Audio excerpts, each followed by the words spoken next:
The four stones arrive at the ruins of Thundertree and soon meet the druid Redoith. Redoith informs the four stones of the dangers among the ruins, including a green dragon. The four stones fight against blights and zombies in search of the dragon.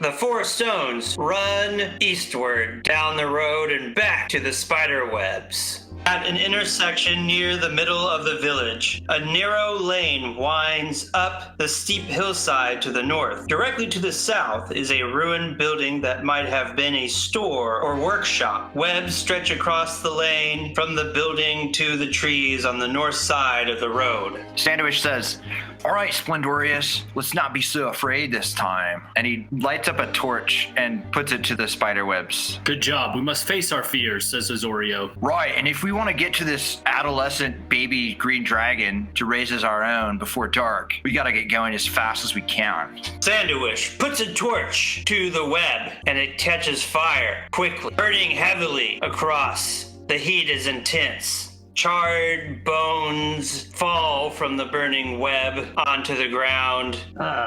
And when the fire is done, you hear the clicking and chattering from inside the ruins as two giant spiders climb over the walls of the ruins towards you to revenge your destruction of their work. As spiders crawl towards you, Sandwich rushes northward into a tree and hides among the leaves, drawing his crossbow. He lets loose a bolt that lands in the middle of the spider's thorax. Splendorius is going to say, "I hate spiders! Disgusting!" He's attacked with his axe. Let's go for an assist. Splendorius rushes over with his axe held high, and he overcomes his fright as he brings down the axe, splitting the spider's head in two with a mandible on each side. It hangs limply from the wall. He looks back at Sandwich and he winks. Splendorius looks back to look at Sandwich, but he doesn't know where he is. Azorio retreats. He's like, "Sorry, guys. I know it seems cowardly, but I must save my spells." Splendorius says, "Don't worry, Azorio. We've got this." Azurio steps back, trying not to poop his robes.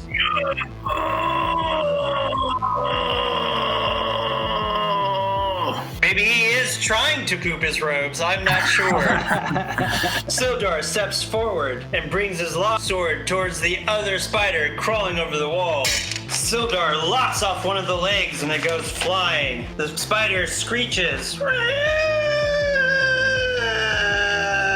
as it attacks, trying to bite Sildar. Its mandibles grasping onto his shoulder and pinching down, piercing his skin. He lets out a yell. Ah! Sorry, I'm trying to read. No, it sounded like you were reading while you did that yell. He lets out a yell. Ah! Sildar pushes the spider off before it's able to inject its poison into him. Now Sandwich has another clear shot. Sandwich flicks back his hair and with his last bolt, give it a little kiss of luck. Sandwich loses the arrow right at the spider's head. Sandwich, hidden among the leaves, lets loose another bolt, flying past Sildar's head and into the head of the spider, pinning it to the ground. Its now limp body loosely hangs on the wall. Ew, that's disgusting. Ugh. Somebody get that out of the way. Sildar says, why don't we just leave it here? Sandwich emerges from the wooded area, hopping down off the limb, rolling into the dusty trail. He gets dust in his eyes. As he wipes the dust away from his face, he says, "All right, who knew we would finally get rid of the bleached spider? Just by chance." Yes! That was quite an easy fight. I can't believe that it was these morons who have been calling the shots the whole time. Sildar says, I believe Anarinio said that the bleach spider was a drow, and these are regular spiders, and they don't seem to be bleached at all. Rather, they're black with red spots. But Sildar, you must agree, by finding these spiders, we must be on the right path. The more spiders we find, the closer we're getting to the truth, the true meaning of the bleached spider and his vile gang. I, Azorio adds, believe that he will probably come dashed in mud, soaked in bleach, as I want you to be. Is that another Steve Stinball song? I do believe that is an old Stimball tune. Sildar, that's a very good point. So here's what I want you to do. How about you search the corpses to see if there's any loot? And what you can find, you can keep for yourself. And the three of us are going to go look inside. And then Splendorius winks at the others. Well, that sounds fine to me. Get at it. Sildar starts picking through the ash in the road while the three stones enter into the building. The building is mostly ruins, with nothing in it except a tree growing out of it. Sandwich attacks the tree with his sword. Sanduish stabs the tree, and now he's having quite the difficulty pulling the sword back out. Ugh, not again. This is how I lost my first weapon. You hear Sildar go, "You need any help?" Splendoria says, Sildar, I think Sandwich might need some help. And then Splendorius is going to go into the other room. Sildar, after digging through the ash, comes into the building and helps Sandwich pull the sword from the tree as Splendorius looks in the other room. Oh, thanks, Sildar. You're welcome. You're really quite the guy. Thank you very much. I'm been enjoying these travels with you, gentlemen. I can't wait to kill or rear up that green dragon as our own, depending on what happens later today. I worry that maybe we might be biting off more than we can chew on that one. Haven't we been told that it was just born perhaps a few days ago? No, I don't know if that's true, but, well, I don't know. Maybe it is just a tiny little baby dragon, but wouldn't that mean there's a large, quote-unquote, mama dragon? Oh, that's a good point. I never thought of that. We've just been hearing all these rumors of just a helpless baby green dragon in that tower. I mean, I guess a peek wouldn't harm us too much, or it could harm us greatly. Wise words as usual, Sildar. Oh, thank you. Splendorius enters the room and sees that there's a door going out the back, and he heads out the back and forgets what he was planning to do in the first place. Splendorius says, I think now is a good time for a cigarette. and then he pulls out his Cruella de Vil smoker, and he peacefully begins to smoke as he surveys the area. Sildar says, Sandwich, Azurio, have you seen Splendorius anywhere? He's kind of been gone for a while. Azorio's just been kind of spaced out looking at the ruins, wondering about who might have inhabited this ages ago. Well, it wasn't that long ago, Azurio, seeing how Myrna grew up here. Well, who laid waste to this town then, says Azorio. Oh, Redoith told us about the ass zombies coming from Mount Hoyt. Those ass zombies. You guys and asses. I prefer calling them mules. Which way should we go next? North, I say, says Azorio. Sandwich says, Splendorius, where'd you go? We're gonna go north on the road. Yes, I'll be right there. Sildar says, did you find anything, Splendorius? I found in those ashes this potion here, and 23 GP and 35 SP. Wow. I'm glad I get to keep it all. That just goes to show you never know what Spider's corpse may carry. Well, I think someone was long ago stuck in that web and you burned the corpse up. Hey, Sildar, I did not burn anything, and I don't appreciate the accusation. I'm sorry. Of course, it's always Sandwich who's our little firebug over here. Speaking of which, where is that little firebug? As Sildar says that, you guys all notice that Sandwich is gone. Where'd he go? I hate it when he does that. Sandwich heads east and then northward on the until he reaches the town square. Yeah, I'd like to hide behind a building and look around in the town square for danger. Sanduish, tucked behind the corner of one of the buildings, sees on the east side of town, the lane opens up to form a small square. Several ruined buildings surround the south side of the square, but a larger intact structure to the north looks like a barracks. One lane leads southeast, another heads southwest around the hill in the middle of the town, and a third way meanders north. In the middle of the square, leaning to one side ever so slightly, is a weathered wooden statue of a warrior clutching a spear and shield. Sanduish forgets to look for any danger because from years of living in Netherwinter, he remembers the statue is of an old hero named Palion, who supposedly defeated several monsters in Neverwinter woods when Thundertree was first founded. I'll run back to the party and tell them what I see. Hey, everyone, I think I found the town square and probably access to the tower. It seems that there's a statue of the warrior Palion in the town square. You know, the guy who's all around Neverwinter. You know, Palion Inn, Paleontology, Palion... Waiting for you to finish so I can make a paleontology joke. It's like a clothing store, like Anthology or whatever that. What isn't there something called like Anthropology? Yeah. Anthropology? Well, I was gonna say yes, his scholars are known as paleontologists.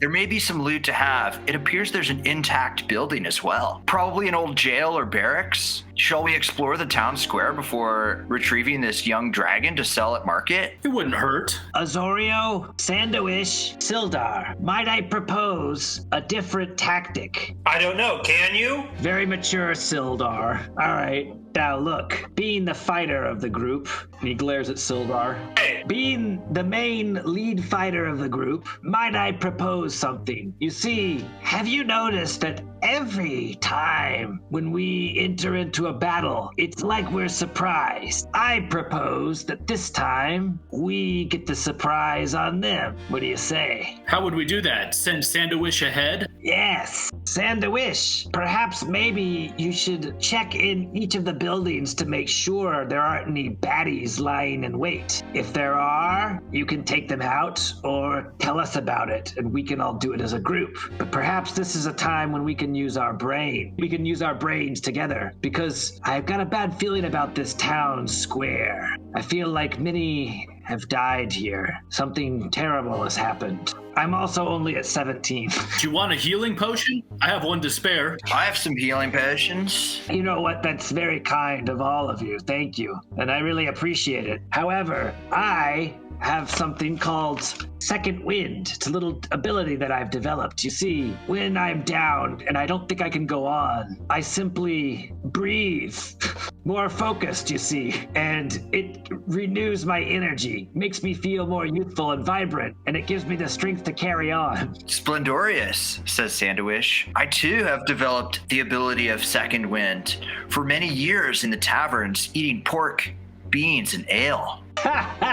Very clever, Sandowish. Very clever indeed. However, I think you would still perhaps be best to be the one that would go scouting ahead. Okay, as you see fit. You have that halfling luck, you see. That's not racist because it's a compliment, and compliments can't be racist. Not even backdoor compliments or side compliments. Well, I will take that as a true front door compliment, Splendorious. Yes. And Sandowish goes back to the town square. He'll go out into the town square this time. Splendorious, he whispers, Hey, what are you doing? You're gonna get yourself killed. What if there's a sniper or a dragon?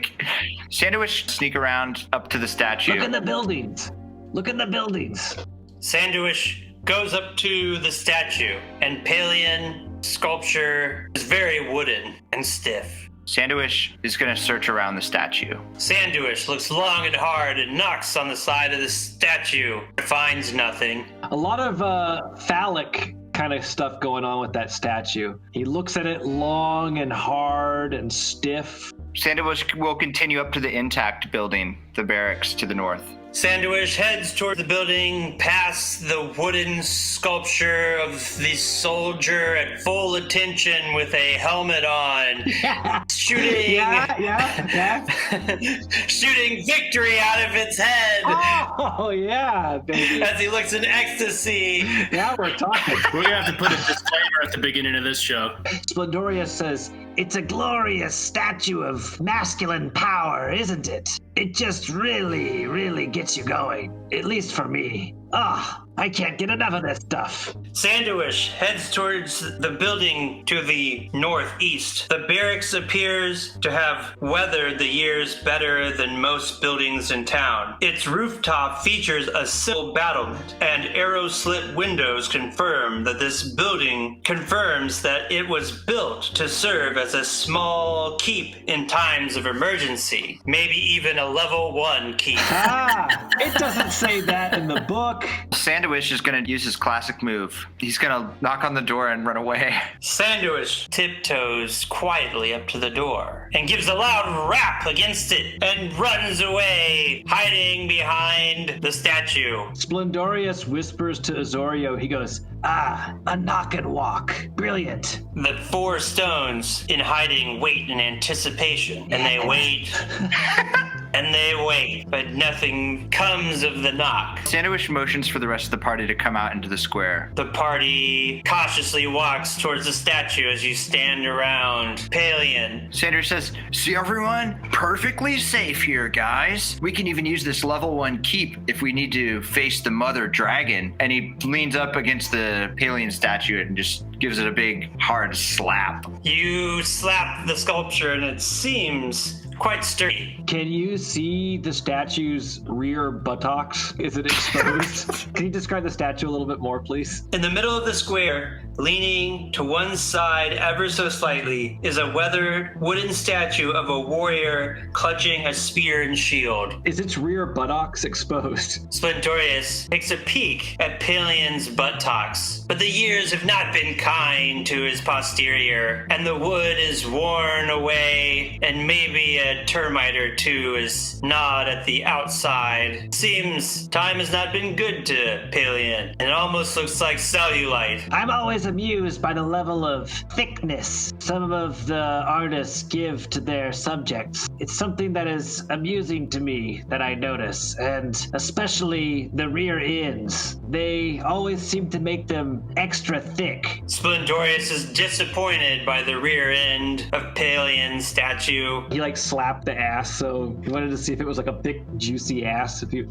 Anyway. So wait, Splendorius slaps the ass? Shall we further investigate this level 1 keep before claiming our prize in the tower? Yes, let's go in and fight some zombies. Azorio intuits. Splendorius says, "I would prefer if we're gonna fight zombies this time, we get the jump on them. Sandwich, what say you do another knock and walk, eh?" Okay. I'll do another knock and walk. Splendorius hides behind the statue and looks. Again, Sandwich creeps close to the door, knocks vigorously, and runs back and hides behind the statue with the rest of them, though it does not provide much hidden cover. And there they wait, and wait, and wait some more, as nothing comes from the knocking. I don't think anyone's home. Let's go in, brawniest to scrawniest. I'll take up the rear. Sildar first, then Splendorius, then myself, then Sandwich. Oh, you're making me hungry. Reminds me of food for some reason. I've gotten the same feeling too. It reminds me of royalty, like in Earl's name. Sildar puts his hand against the front door of the barracks and shoves it open and walks into a mess of bunks and other assortments.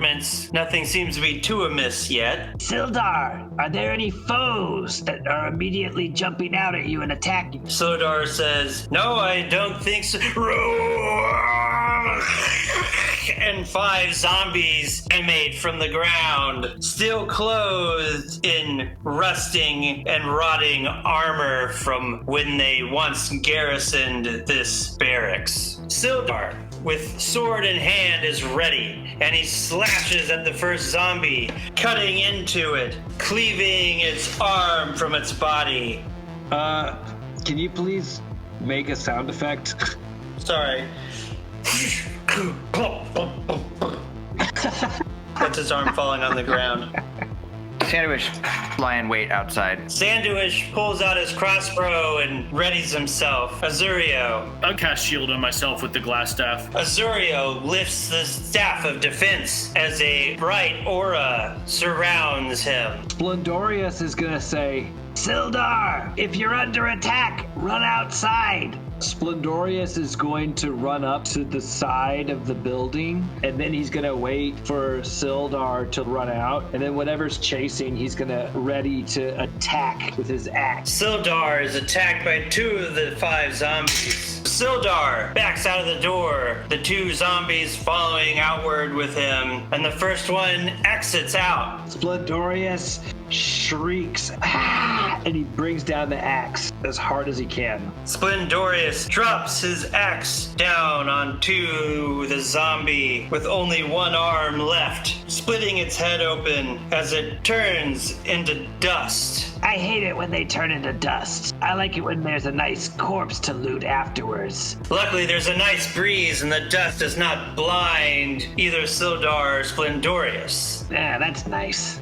The second zombie walks out. Sandwich says, good thinking bringing them out into the wind, Splendorius. And he looses an arrow. And Sildar says, well, it was actually me who brought them out, but that's fine. Sildar, it was my idea. Don't try to steal. Sandwich, from behind the statue, lets out a bolt and hits the zombie right in the eye as the tip of the arrow breaks through the other side. The bolt sitting there in the zombie's head. It continues to move forward. Azurio, emboldened by the fact that Sandwich has wounded this zombie, takes out his sword and says, now I don't normally do this, but I feel as impenetrable and so defensed up, unlike the hole in that statue. And he rushes at the zombie. He swings, but the zombie leans back and you barely miss as your blade whooshes by. The zombie leans forward and slashes at Splendorius. Oh no! But Splendorius is too fast and misses the claws of the zombie. Now Sildar raises his sword again and attacks the zombie, slashing it across the chest. Sandwich climbs up the statue onto the top of Palian's head to try to achieve higher ground to get advantage, and shoots another arrow. Sandwich, from atop the sculpture, lets loose a bolt, and he hits the zombie in the other eye. And with 2 arrows sticking out of its eyes, it turns into dust. The third zombie's coming out of the door. Azurio heads forward and stabs his short sword into the rib cage of the zombie, and he pulls out as dust spills from inside of him. Splendorius says, big mistake running out that door. And he attacks with his axe. Splendorius swings his axe, lopping off half the zombie's side. It wobbles on its 2 legs, but it comes forward and slashes at Splendorius. But its arm is on the other side and it swings across its body, but is unable to land a claw into you. Sildar swings at the zombie. Sildar finishes the zombie off, cutting it in half. The 4th zombie's coming out the door. Sandwich lands another arrow into next zombie walking out the door. Oh, another henchman of the bleached spider will be felled. Yes, these henchmen of the bleached spider shall be felled more, says Azurio, and he attacks. Azurio slashes at the zombie, cracking into its jaw, causing it to fall to the ground. Splendorius says, Maybe now we'll have an assist, Azurio. and he attacks with his axe. Splendorius finishes off the jawless zombie, crashing it to the ground, and the next zombie lunges out of the doorway, slashing at Splendorius, but is too slow. Sildar comes by, hitting the zombie, cutting its hand off as it leans forward to slash, saving Splendorius. Sandwich has another chance. I'm gonna jump off the statue and shoot while I'm coming coming down, dude. Sandwich leaps off the top of the statue, lets loose an arrow, and hits the zombie square in the chest. Sandwich lands on his feet. Yeah! A dust cloud swirling around him from his heavy body, landing with a thump. Do one of those anime moves where I get up and pull my cloak away. Cowabunga, dude. I'm like, these zombies make me so sick, I'm gonna friggin' puke. Among all the conversation, Azurio attacks. 1 strike, 2 strike, 3 strikes, these zombies are out. Azurio slices with his sword, chopping off the zombie's other hand. It's now up to Splendorius to clear the barracks of the undead. Splendorius goes, da-da-da-da-da-da, and then he runs up, swings with his axe. Splendorius swings with his side of his axe, hitting the zombie's head, launching it over the building as the rest of the body turns to ash, blowing away in the wind. The 4 stones win. 5-0. And he puts back the axe. Splendorius rushes over to Azurio. He puts his hand out, rests his hand on Azorio's shoulder. Azurio, that was quite some combat you did there for a wizard. Knowing that my armor class would be 20, I was able to be valorous. Azurio, you fought as if you have had some combat training in the past. Oh, maybe a little fencing with my elven brethren in the woods. Perhaps sometime you could show me some moves. I must tell you that the way of the wizard is one of long study and isolation, but if you want to, I could maybe teach you how to read a scroll. I found a scroll back there earlier this adventure of Charm Person, Fireball, and Darkness. Maybe I could show you how to read that one day. Well, Azurio, that's very sweet, but we both know that I'm no wizard. That's never gonna happen. Why, the only way I think I could ever attain that sort of skill or expertise, I'd probably have to go experiment with some more of the potions in my parents' alchemy lab. That being said, for now, I was just talking more about your sword skill. That was very cool. I think we're all learning so much more about each other's skills as we journey through this strange adventure together. And for many more!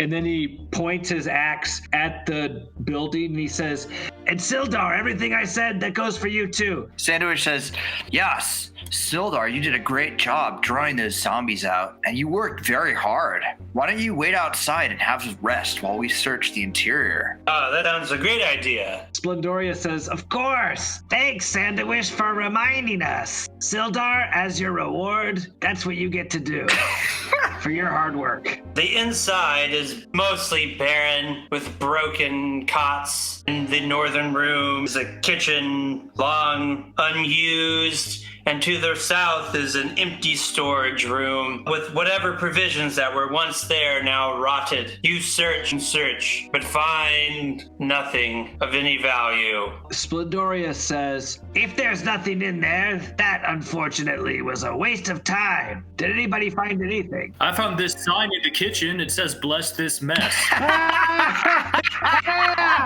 Splendoria says, Well, that makes it all worth it. Make sure to keep that. That's a great knick-knack for one's kitchen one day. Come on, boys. We've got ourselves a dragon to capture. As we're standing outside Sandwich, he says, perhaps the treasure does not lie within, but all around. For this could be a great piece of real estate for the Fairstones. It is, after all, a level 1 keep. Sturdy, it has good bones, so to speak. Splendoria says, Yes. And yet, notice what you say, Sandawish. You said that, what was it again? Before the piece of real estate. That perhaps the treasure lie not within, but all around us. Look all around us, and what do you see? Of course, I see ruins, and yet, at the same time, the treasure lies all around us. We've had this treasure the whole time. You see, the real treasure is us, here together. It doesn't really matter where we are. You see, this town, it could be great. And that goblin hovel that we were in, hovel, however you pronounce that. Whoville. That could have been ours too. The goblin Whoville, and that would have been great. But you see, it's because we have great treasure with us, all together. You see, this was all meant to be. It's all been building to something. I'm telling you, this square, it has a very significant meaning. This is where the 4 stones solidify, and we take what is rightfully ours in this town. We need a thumb as our guide. No offense, Azorio, but we need a 5th member, so we'll count Riddens right there back on the other side of the town. And you see? You mean Redoith? Yes, Sildar. That's what I said. And we'll take this town, and it will be our fist together, and it will be ours. For the treasure is all around us. That includes us, this area here. This is truly a sign, my friends. The head lies in the Dragon Tower. Sandwich is going to make an appraisal check on the barracks. Sandowish, from his years in Neverwinter and his short stint in real estate, and years of then robbing the people he put into their homes, thinks that it is of somewhat good value, but as they had talked about, it's all about location, longitude, likability. He feels that it's lacking both in location and likability, seeing how it's located in an old zombie town, and it's quite a fixer-upper from lack of maintenance over the years. But still, for free, definitely a good investment. Sandwich says, while this property may not look like much now, I imagine that it has a great upside for a future investment. I say we stake our claim to this piece now. And he goes and graffitis the door. Sandowish goes up to the front door and carves a little S into the door. The door is a little old and rotted, and it takes him a little bit, and finally, after a few tries, he's able to put the classic Sandowish S into the door. Splendorius shakes his head and he says, "Hey, come on, give me that." He takes the penknife and he says, "Come on, use your noggin." Next to the S on the left-hand side, he writes a 4. Nice. On the door is scribed for that classic S that you see on every high school desk. That's our symbol. This is property of the 4 stones. The 4 stones find themselves huddled around the statue, ready to make their next move. Azorio, a wise one, what's the next step? What should we do? I think we should go to yonder castle and find that green dragon that was spoke of earlier. Yeah, the adolescent green dragon. We can have him as a pet and nurture him to full growth. Sildar says, maybe we should explore more of the town and see if we can't find out more about this dragon before we run in there. Perhaps we might be able to ask somebody. Seems a prudent choice. I dub you now wise one, Sildar. I was sick of the title myself. Well, I wouldn't say I'm wise.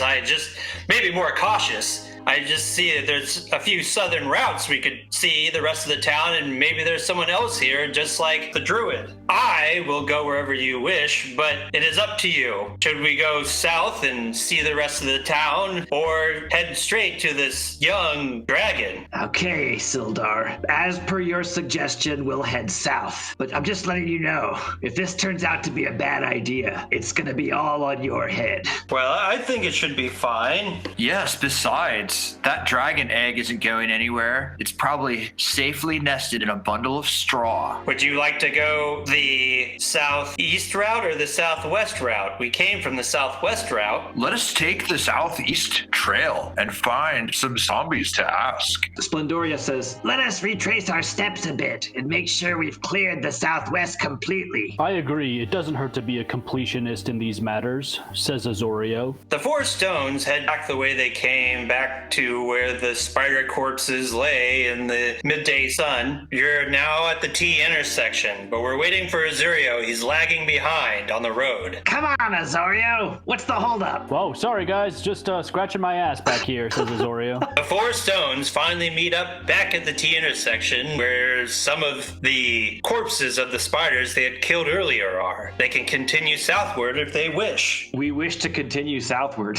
You pass an old herb shop to your east. How do we know it's an herb shop? There's an old dilapidated sign of some plants out front. It's probably just more lies on signs. Signs lie here. I wish to go inside, though. Sandowish heads over to the opening of the ruins and heads inside. Sandwich says, "Hello, shopkeep? Is anyone about these premises?" No one replies as Sandowish because there's no one in there. This ruined shop shop is cluttered with sagging storage shelves and broken furniture, shards of glass, and pieces of pottery glint in the weeds, and rubble next to rotted books and casks. Sandwich hollers back outside. This shop has been left unattended. Perhaps we should help ourselves to some of these fine goods that have been left behind. I agree, says Azorio. They might prove healthful. Sildar says, I think this shop has been unattended for 30 years, Sandowish. Quite a long lunch break. Sandowish begins to rummage around in the books, each one unreadable from years of weathering, and many of them fall apart in rotting pages. As you go along, you find hidden under one of the storage shelves a wooden case. You are reminded of Myrna, the prisoner at the Red Brand's hideout. Ah, of course. These must be Barthorn's provisions that we've been looking for. Do you think so? Perhaps herein lies the amulet that Myrna was looking for. Sandwich checks the box for traps. There is absolutely no traps on this small wooden box. Sandwich kicks it open. It flies across the room. Whoa, easy there, little guy, says Azorio. Strong kick for a wooden chest. It's a box. From a guy who's like 2 feet It's tall. a box. It's a case. Think of a jewelry box you buy a necklace in. Oh, okay, I see. Sandowish drop kicks the small case, and it tumbles over across the room and flies open. And a gold necklace with emerald pendants flies out of it into the rubble. Hey, Anson, Yes. can you please make the sound effect of the box hitting the floor and snapping open? Stupid box. Yes, exactly. That's what I'm looking for. Sandwich grabs the pendant and says, "At last we've procured Clark's hidden treasure." And he puts on the necklace and feels its raw power surging through him. It burns your skin and you take 50 damage, no saving throw. Hell yeah. No, I'm joking. Oh. Sandwich is now adorned with a golden necklace with emerald pendants. Sandwich feels its raw energy surging through his body, and he tries to harness the power of whatever sort of magic that is imbued upon the item. The rest of the 4 stones see Sandwich standing in the middle of the ruins, shouting to himself.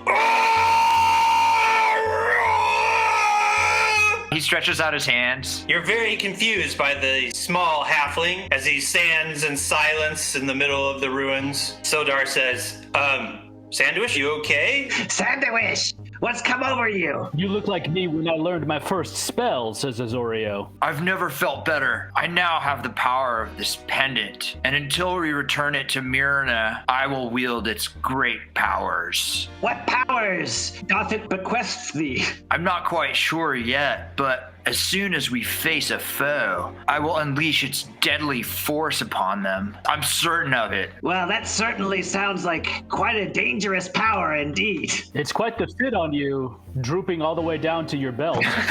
Sildar says, well, Sandwich, you should remember that Myrna wanted us to take that as a gift for freeing her, so you don't actually have to return it to her. It is now yours. Of course, of course. We'll return it to the Blue Lion at once. I mean, maybe I could sell it there. Maybe, but let us worry about those things much further in the future. I don't think there's any shops to sell our shields at right now. Perhaps there's one down the road that's actually attended by a clerk. Let's continue southward. To the next shop. The party exits the old ruins of the herb shop and heads southward, finding another building to the west and one to the east. Splendorious, he puts a gloved hand up to his lips, and then he slowly creeps up with his axe up to the door, and then he listens at the door. A wide chimney and a rotted pile of firewood jumbled outside the walls of this sagging building suggest that it was a smithy in its day. Splendorious puts his ear to the door and hears nothing. He motions for them to come up to him at the door. The rest of the party approaches the door behind Splendorious. He whispers to the others,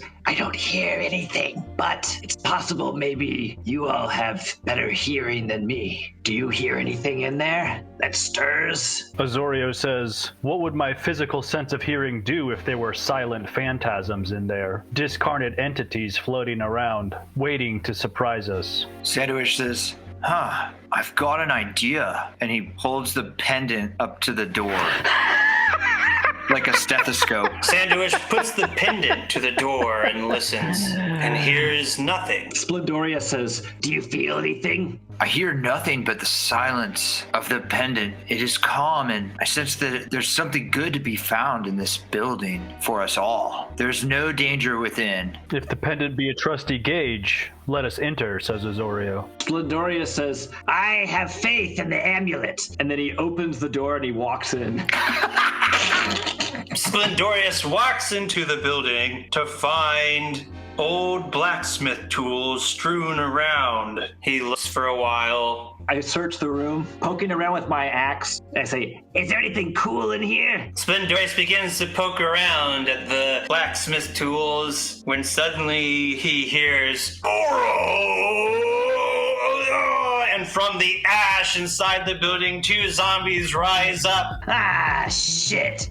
Sandwich, your amulet lied. Azurio, quick on his feet, goes first. You may have smith weapons, but now I'm gonna smith a weapon on you, buddy, says Azorio. And he swings with his short sword. Azurio leaps into the smithy and slashes into one of the zombie's shoulders. He cuts deep into the zombie's shoulder and down into his chest, crack ribs as it goes along. Azurio leaps into the room, brings down his short sword into the zombie's shoulder. It cuts deep, and a cloud of dust flies up. But Azurio is quick with his knowledge and lets out a puff of air, blowing the dust away from his face. Splendoria says, Azorio, you are quite the Renaissance man by being such a hardy fighter. I do get lucky at times, says Azorio. Splendorius whirls around and he swings with his axe on the other zombie.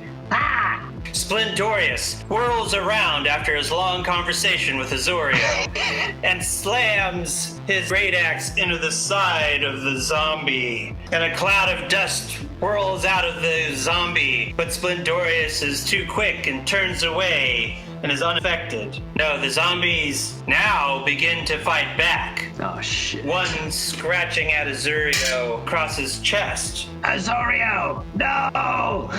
Screams Splendorius. The other zombie scratches at Splendorius, but Splendorius is able to keep the zombie away with his axe. Ha! Nice try. Sandwich, now it is your turn as you stand outside the building. Sandwich does a rolling move between Azorio's legs, pops back up to take the headshot at one of the zombies. Sandwich flies in from outside the smithy, rolling under Azorio's legs and launching a arrow into the zombie's head, but it still rocks forward. Sildar flies in from outside, attacking the same zombie. Whoa, Sildar, you can fly? Womp womp. What a powerful sorcerer you've become. Like, we're just getting, like, stupider and stupider as the game continues. It's because of those potions we drank. Yeah, they made us dumber. It's true. It's like the potions and the zombie dust. We're just getting, like, perma-fried on potions and zombie dust. Sildar is confused by Sandwich's words, but slashes the zombie, cutting it through, and the zombie falls back, turning into ash as it hits the ground. Azurio is poised to strike again. Poised though he may be, Azorio backs up and he quaffs a healing potion. Azurio quaffs a potion, healing wounds across his chest, and Splendorius now is ready to strike again. Splendorius says, let's end this now. And he brings down his great axe to cleave the zombie in half. Splendorius raises his axe and comes straight down onto of the zombie, cutting it in two as it fades into ash twirling in the still air, now leaving the 4 stones among all of the blacksmith tools. Well, I'm glad that's over with. Now, we can search this place proper and see if there's any cool loot. Perhaps we'll find a medallion this time that actually tells the truth. He snorts at Sandwich. But that is where you're wrong, Splendorius. My pendant doth not lie, for over yonder a hidden treasure do I spy. Sandwich points under a table or over where there's a bunch of shit laying around. Splendorius says, where? He runs over to look. Splendorius runs over to where Sandwich pointed to a pile of tools, rusted and cracking. But among the pile, he finds a nice pair of iron tongs, still in relatively good condition. He clicks the tongs. Hey, are these what you're talking about? Yes, perhaps they're magical tongs. Let me see that tong. That tong to tong tong tong. Splendorius walks over and he hands the tongs to Azorio. Yes, Azorio, use your identify spell on those tongs. If only I had that. Azorio, you don't have identify in your spell book? No, I do not. Next time we get to town, first thing you're gonna do is you gotta go and you gotta get that sorted out. I just wanted to admire the handiwork on these. They're quite the implement, says Azorio. I know I went into the wrong field. I should have been a blacksmith. Well, you know, Azorio, in this modern age, it's never too late to change vocations.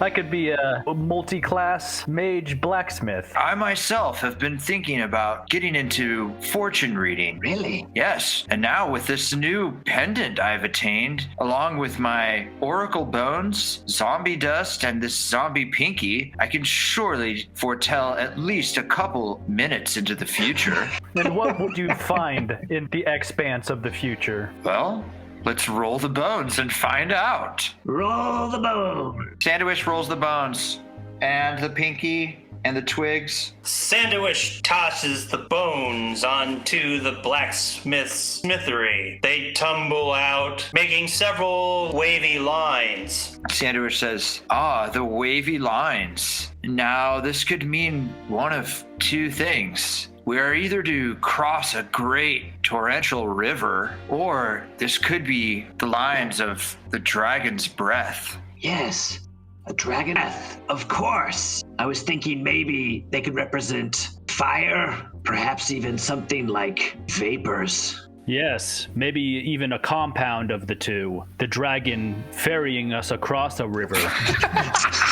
Well, hey, Azorio, I hadn't thought about it like that. That's quite brilliant. Hold on a second, everybody. I just came up with an idea. Yes, I think it could work rather well. Here's how we're gonna do this. Perhaps we could have this be our shop where we do blacksmith and fortune telling all for one low price. But don't you think we have enough enterprises going on with our thieves' hideout little headquarters back in Fanvelver? How about we just have this be our town? We have a tavern, we have a blacksmith, we have fortune telling. What more do you need, right? We have a druid who can heal you. He's the doctor. And so here's how it's gonna work. When people come to visit, we can just run around to the different buildings and play the different roles.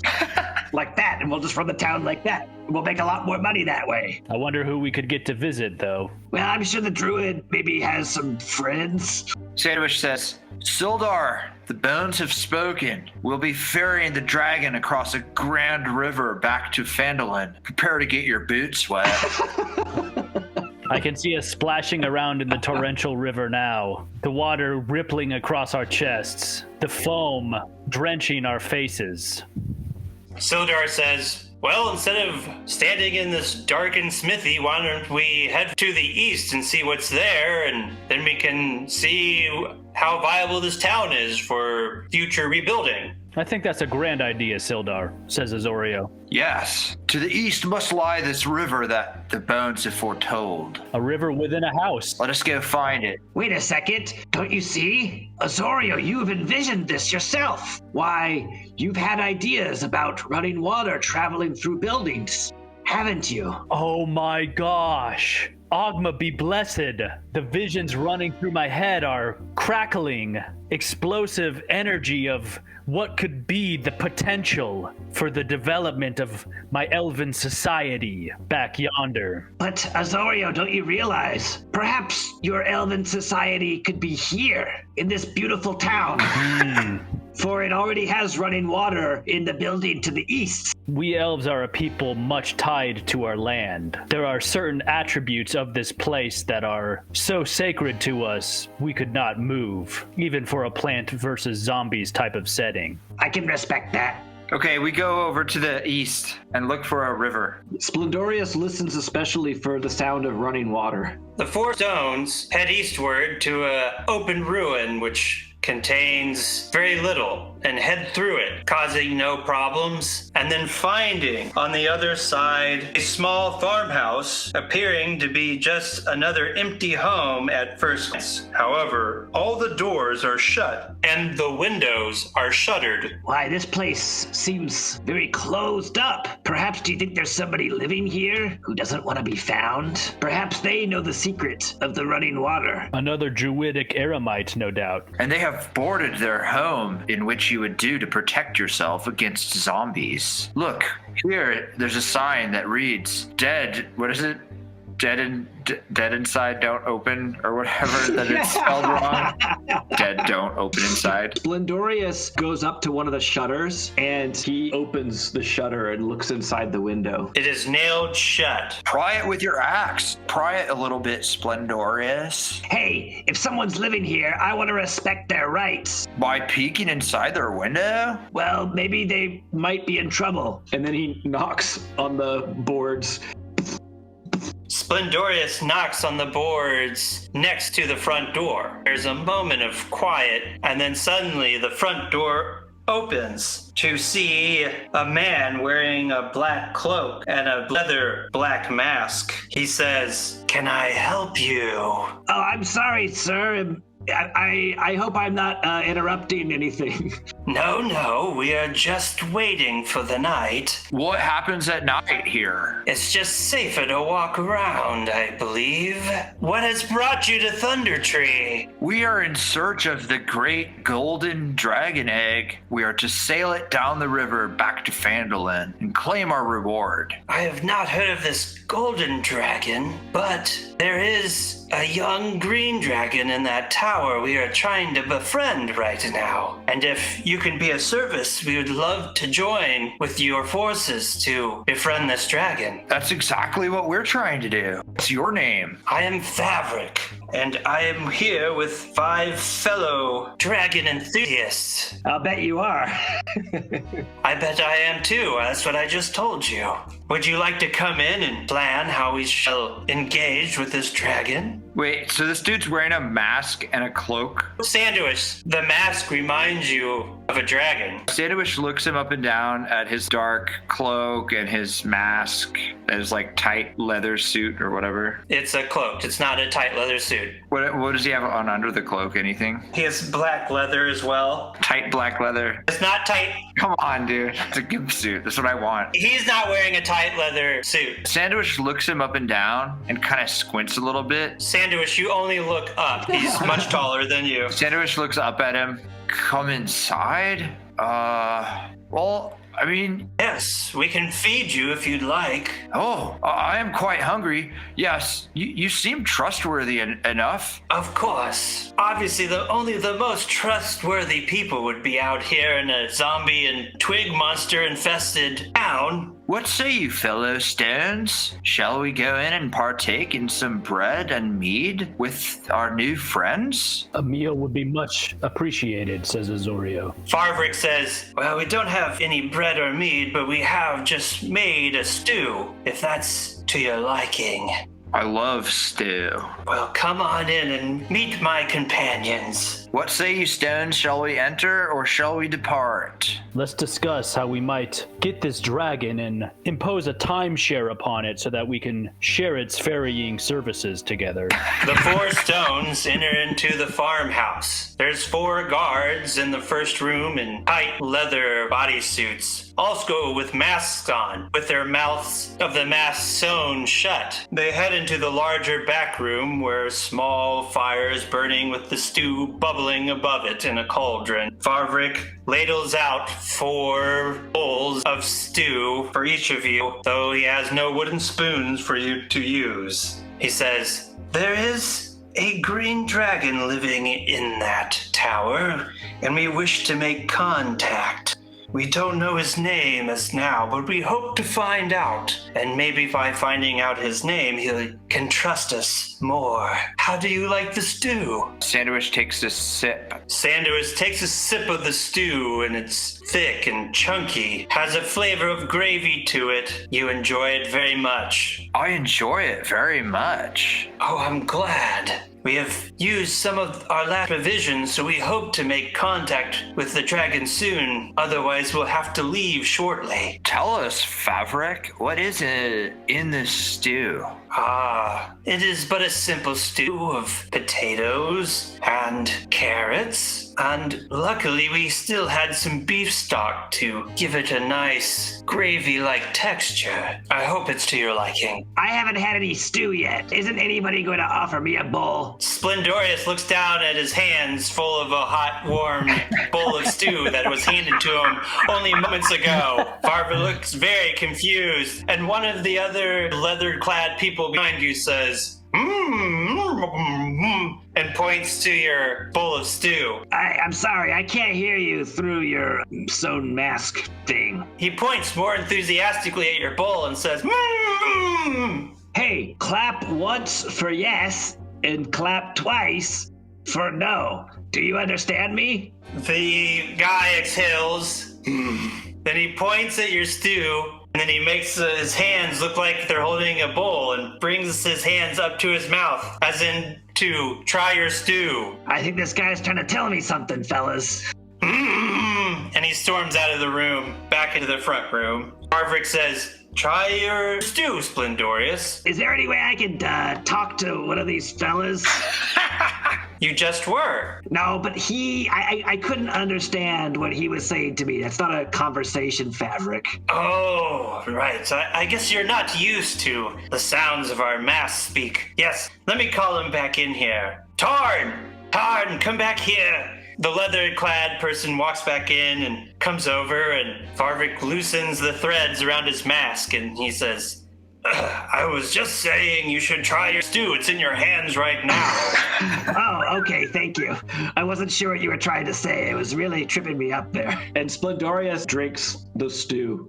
It is the best stew you've ever had. Just the right amount of chunkiness and thickness. It warms your bones and even gives you +1 to your health. Splendorius says, Favrik, my compliments to the chef. This is the best stew I've ever had in my life. Well then your compliments should go to Glail. And the woman in the corner with the mask says, What? Splendorius says, hey, I can't understand what you're saying. Undo your mask. Farvik loosens up the mask and she says, "Thank you very much. I'm glad you like it. It is the last of our provisions. That's why we're hoping to meet the dragon soon." Glinda, I have a serious question to ask you. "My name's Glail." Glail, I have a serious question to ask you. "Okay." Why is it that you don't just undo your mask? Why does Favrik have to undo it for you? That's weird. Oh, that's a little forward of a question. I don't think it seems strange at all. Well, it is, all right? Look, this is ridiculous, all right? I'm from the city. I don't know where you guys are from, but I think I would have a better idea about social norms than you guys. This whole thing is a little weird. I'm sorry. Hey, look, this is the best stew I've ever had in my life, though. I will say that. This is just very strange for me. Yes, well, of course. It's just so no one speaks out of turn. Farvik is our leader, and we just don't want to speak out of turn while we hopefully meet this dragon soon, with your help. What do you mean, speak out of turn? Well, you know, just like any army regiment, you speak when spoken to. It's something like that. Oh, so this is a regiment. Well, we're not such military. We're just being organized. Well, look, this is a little strange. So how about this? How about you guys join our group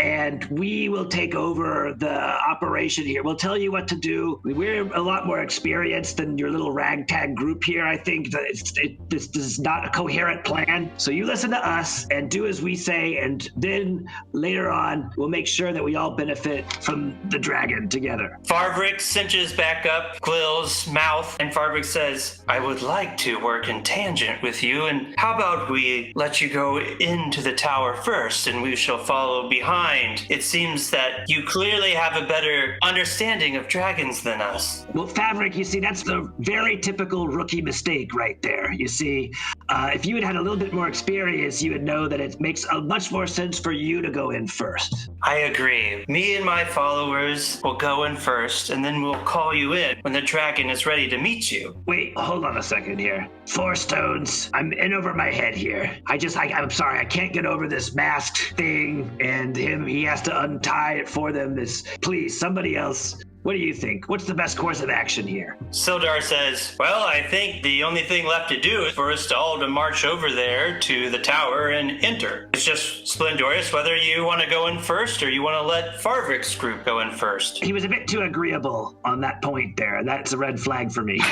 Well, he did offer for you to go in first initially, and you didn't like it, and then... Why does he have to mask for the other people? That's very, very strange. Why is everybody acting like this isn't... Splendorous, I think you shouldn't let your bigotry get the best of you right now. Now, we should focus on getting to the dragon. I'm not going to forget this, by the way, all right? I'm going to bring this up later about the time that everybody acted like I was being ridiculous about this mask situation. You are being ridiculous, and right now it sounds like Farvik is trying to help out here, and I, for once, am kind of happy to have someone not arguing about every little detail. Well, Sildar, if you hate arguing so much, then why don't you just wear a leather mask yourself and sew it up, and then I'll undo it whenever you can talk. How's that? That's such a great idea. If it was Farvik, I don't think I would mind at this point. Let us plan about beating this dragon. We have come here, you guys are dead set on it, and now Farvik here is willing to help with his group. Whoa, Sildar, says Sandwich. Who said anything about beating a dragon? I thought we were going to procure the child and have him ferry us down the river. Sandwich, for a rogue, your hearing's only getting worse. I said meat. Clearly, this stew has gotten into your heads, and all you can think about is nice, sweet beets. No, there's no meat in this stew. Just beef broth. Yes, but I said beets. This is not a goulash. It does not have beets in it. Okay, Sildar. Enough with the pleasantries. I think we're ready to move on to the contract here. Now, Favrik, after we procure this creature, how shall we divvy up his servitude to us? I suggest that we shall have the little one on weekends and Tuesdays and holidays. And your group can have access to the Green Dragon Mondays, Wednesdays, Thursdays, and Fridays, and every other... How about this? Sandwich, I propose this. The dragon shall always be at your disposal when you need it, and we shall simply be caretakers, just as a stable master of a horse. Does that sound agreeable to you? Not if you're an ostler that's gonna hustle us, says Azorio. Well, I've only shown you kindness so far. That is true, but let us put it this way. Our rights to lay lease to this dragon whenever we need it, as I am glad you're saying you will allow us. That is very kind of you. But we will earn the right to that by being the first to enter the castle and to dispatch with whatever guards may be guarding the dragon. That's what I initially suggested, so I think that's a wonderful idea if you want to go in first. You just had to make it seem like it was my idea. Well, isn't it? I'm gonna be honest here. I'm not signing anything unless it says that you're gonna give us the recipe for that stew. Ah, yes. Come here, Gil. And he undoes the woman's mouth again, and she properly tells you the recipe for the stew. Splendorious writes down the recipe for the dragon stew, and then he says, Thank you very much. while he's off a ways with her, Look, you don't have to live like this, okay? Just come with us right now. No questions asked. This is weird. Okay, this is not normal. She says, I rather like it. I don't have to make too much conversation. But what if you one day wanted to? You wouldn't be able to, could you? She grabs the cinch and slowly cinches the mouth hole back up as you say that. Now all of a sudden you can control? Isn't that weird? She walks off. Splendorius rips off his wig and he throws it on the ground and he snorts. You look over and one of the other members is wearing your wig now on top of their masthead. Put that down. Give it back. And the member waves the wig back and forth with his hand. Playing hard to get, are ya? Splendorius starts trying to get the wig and playing with the person. The rest of the members all walk in and Fabric says, good old wrestling match. Let's go out to the mud pile in the back. Splendorius goes, Mud wrestling? Count me in. All right. Well, meet your opponent. This is Garver. Okay, Garver, are you going to be wearing this costume when we wrestle in the mud together, or how does this work? And Fabric says, of course. What do you think they wear these costumes for? I don't want to think about that, actually. You all head out the back door to a freshly made mud puddle. This is where you do it, huh? Fabric says, all right, Splendorius, try any way you can to pull the wig off. Splendorius says, Hey, I'll have you know that I'm pretty good at wrestling. Splendorius, he takes off all of his clothes. You hear Fabric go, Splendorius says, before I started adventuring, I was working out for quite a while to build up my strength, you see. Did you used to model for Robes Weekly? That might have been one of them, I'm not sure. He takes off his clothes. He says, Sildar, watch my stuff. Someone needs a good licking in the mud. He gets in the mud and he starts putting the mud all over himself and he's like, I'm not afraid to get dirty. Come here. Gardar steps into the mud and gets ready to wrestle. Splendorius says, Wait. He says, what are the stakes? What happens if I win? Fabric says, how about this? If you win, you choose who goes in first. And if we win, we choose who goes in first. That sounds good to me.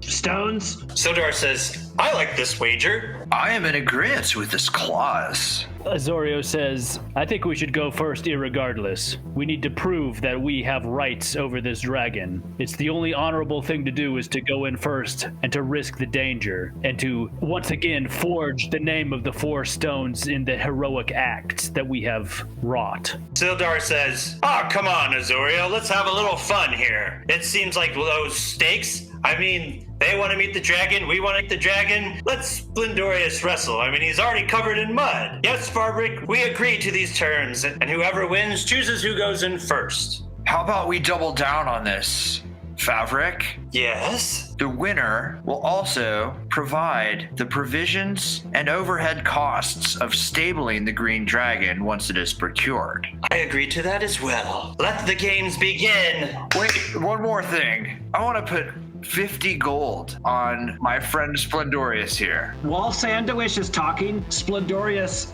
attacks.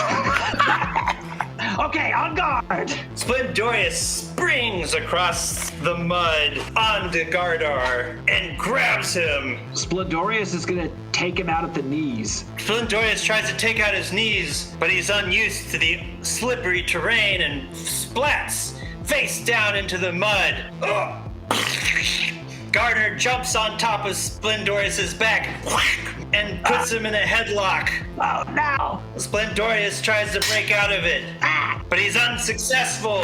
I'm done for. Gardner pulls again and puts Splendorius' feet under him. No. Splendorius has one last chance to break out of Gardner's backbreaker. I will not be defeated. Splendorius throws Garner from his back. Splendorius is going to reflect on the wisdom he has learned from dabbling in the martial arts of the East, as he reflects upon the wisdom of Lopi, who said, the best way to defeat an enemy is to use their own force against them. As Splendorius readies himself, so when the guy attacks, Splendorius is going to try and flip him. Garner looks back up, mud dripping from his smooth leather-encased body, and he's confused that Splendorius hasn't taken the chance to pin him to the mud. Splendorius starts to gesticulate with his hands in a quasi-mystical ways. Garner has never seen such movements, and he's confused, and he runs towards Splendorius, and he launches himself at Splendorius. Splendorius grabs him, flipping Garner in the air, whoosh, and splatting him into the mud with the great... There's a fountain of mud flying up, and it's hard to see the bodies as they twist and turn. Hey, Splendorius grabbing, Sparter trying to get away. Finally, Splendorius shoves his knee into the back of Garner and twists on his head, and Garner begins to slap Splendorius' thigh in agony. Splendorius says, I can't understand what you're saying. No, but then he says, I'm just kidding. And he lets him go. Oh, Garner is defeated, and you hear a wail of mumbling from the crowd. And Fabric says, very good, Splendorius. You've proven that you could potentially face down this green dragon if need be. With my bare hands, Fabric. With my bare hands. But this asks the question, who shall enter into that tower first? Splendorius says, why don't we consult the mystical forces of the bones? Ah, yes. Well, bring out your bones, if you will. Sandowish says, I'll need a clean surface to roll the bones upon. Ah, yes. Bliv, please, if you would. And one of the leather-clad members walks over to Sandowish, gets down on their knees and hands as a small table. Sandowish rolls the oracle bones, the twigs, and the zombie pinky out onto the table. Splendorius looks solemnly at Azorio. The bones roll onto the back of Florg, or whatever his name is, and they tumble into the shape of a wing with 4 feathers on it. Damn, these bones are getting really detailed. That's just what you see in them. Okay, Sandowish says, so, as you can see, the bones foretell a swing taking flight. As you point to the bones, you hear Plorg giggle. Sandowish traces a line around the wing in the bones. Splendorius says, wait, don't stop.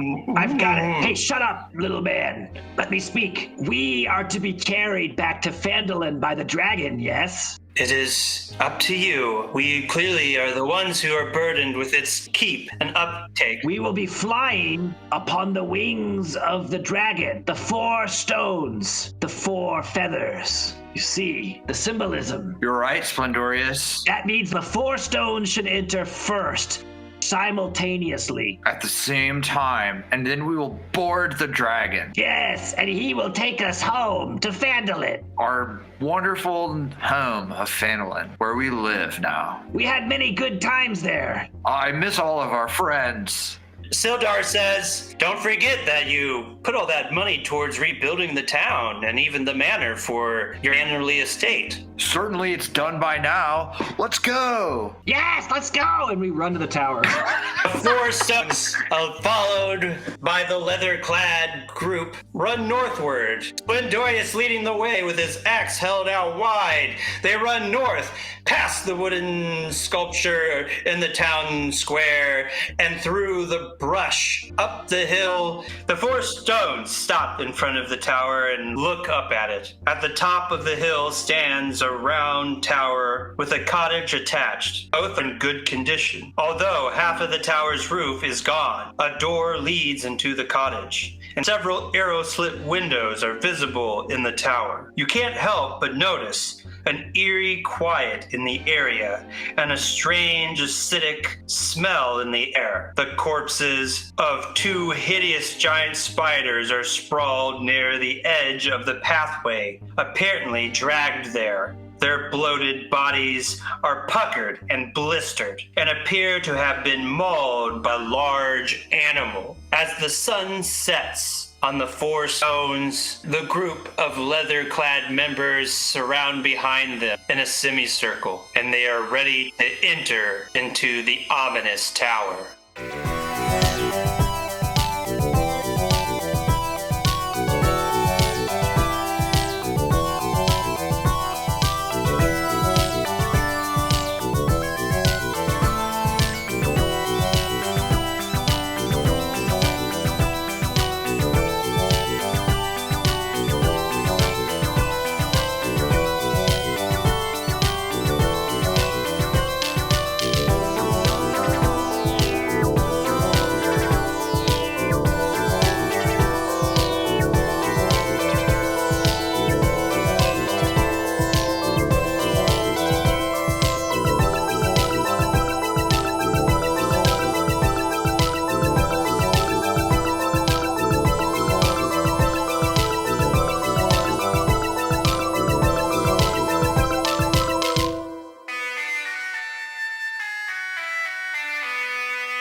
That's why we need a soundboard of the old SNES game sound effects of people getting hit.